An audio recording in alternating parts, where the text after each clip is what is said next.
The dogs are fine, she said. The problem is the handlers.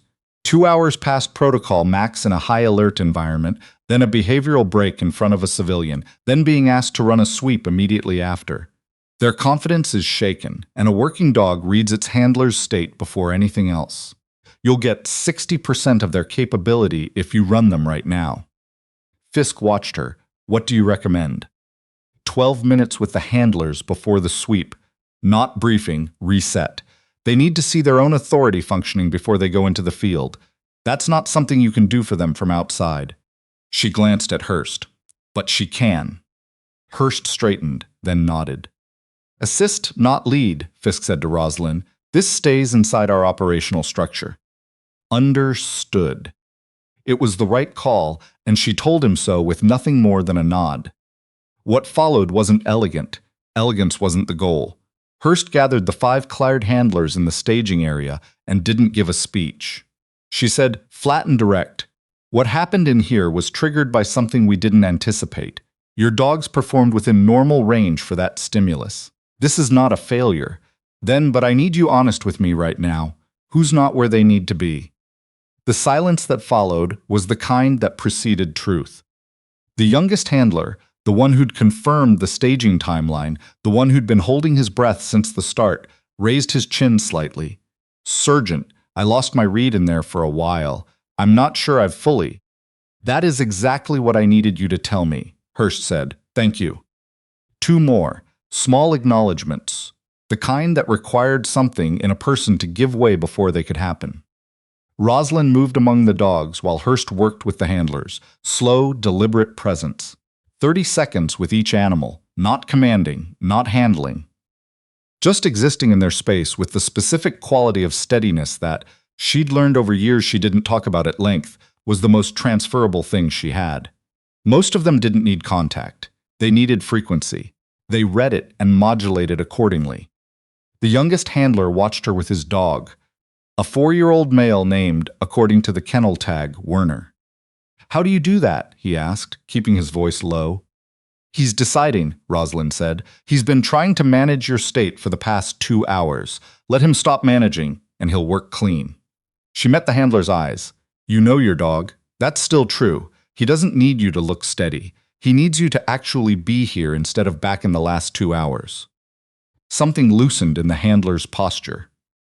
Werner felt it the moment it happened, lifted his head, looked at his handler directly, the connection between them reestablishing with the quiet certainty of something that had been there all along and only needed the noise cleared away from it.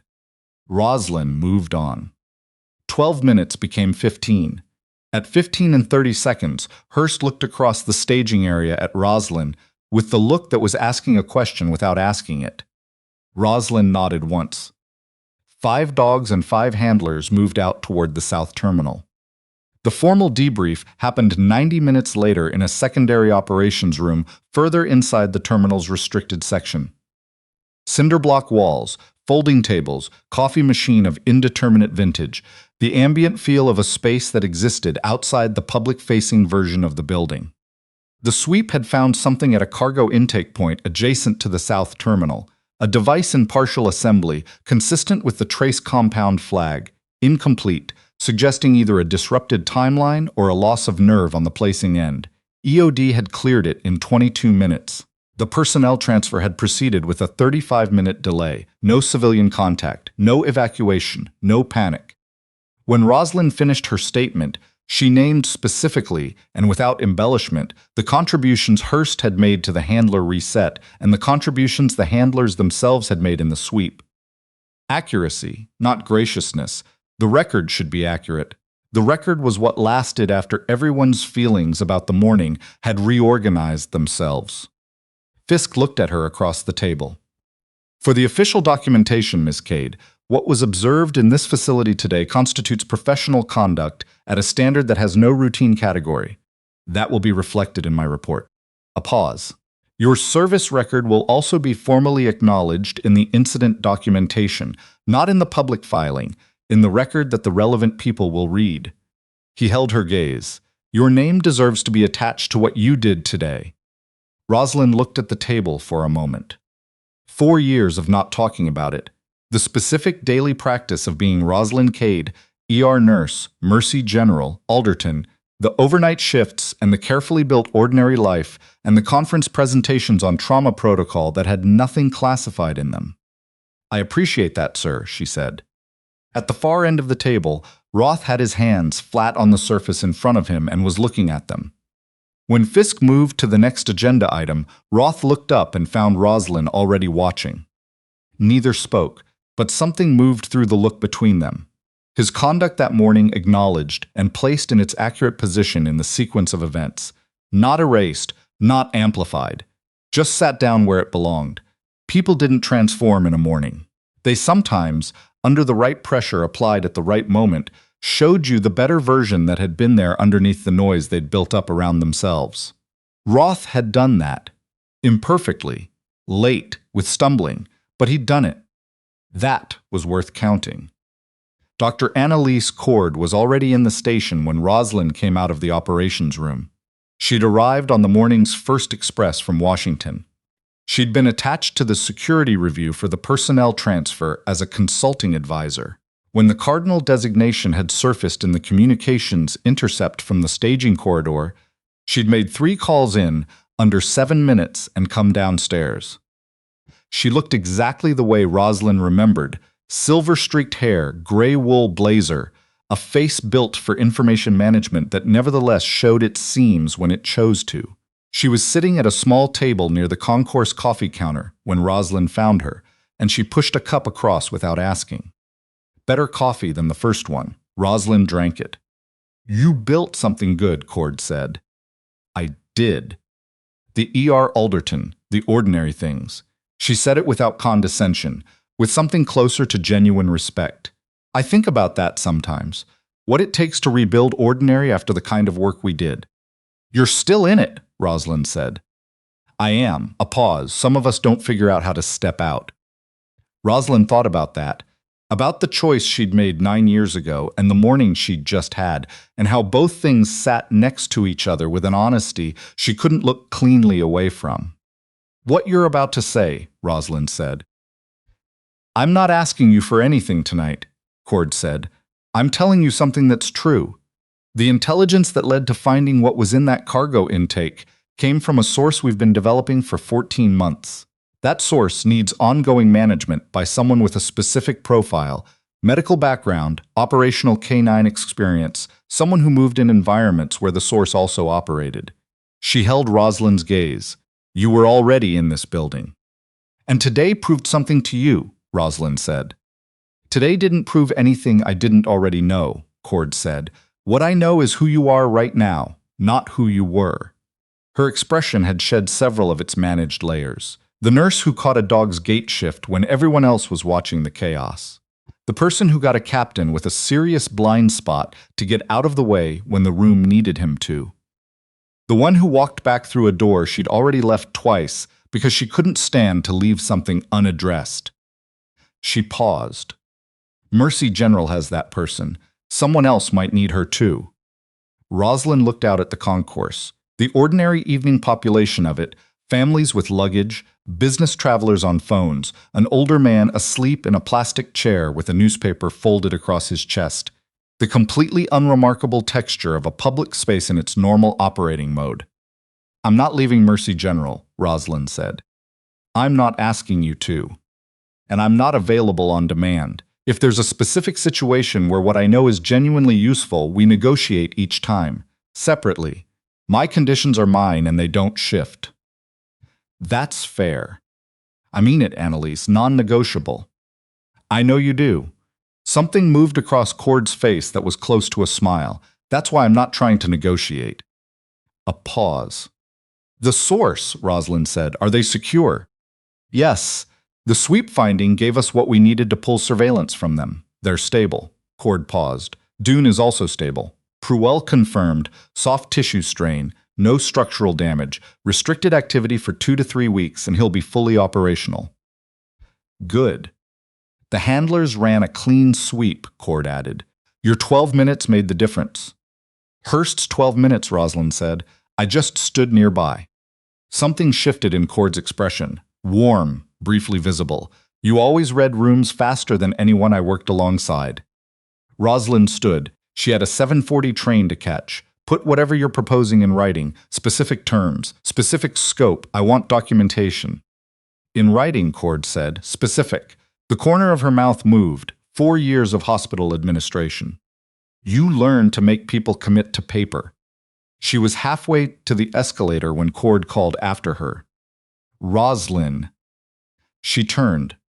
Thank you, Cord said, for today. Roslyn looked at her for a moment. Then she turned back toward the platform. She boarded the 7:40 with 4 minutes to spare. Window seat. She settled in as the train eased away from Platform 7 and Harwick Union Station receded behind the dark glass, becoming an arrangement of lights, then a shape, then nothing. She thought about Dune. 2 to 3 weeks of careful recovery, and then back to doing exactly the work he'd been trained for, with the same complete investment he'd brought to pressing his nose against kennel mesh toward a stranger who wasn't a stranger to some part of him. She thought about the youngest handler, Werner's handler, who had told the truth about his uncertainty when Hurst asked and hadn't qualified it, and how Werner had felt the shift the moment it happened and looked at him with the direct attention of an animal who had just recognized that the person on the other side of the leash had become more fully themselves. She thought about Roth, who would face a formal conduct review and whatever followed from it, all of which he'd earned, and who had at the end said I'm sorry without constructing a reason why it wasn't entirely his fault.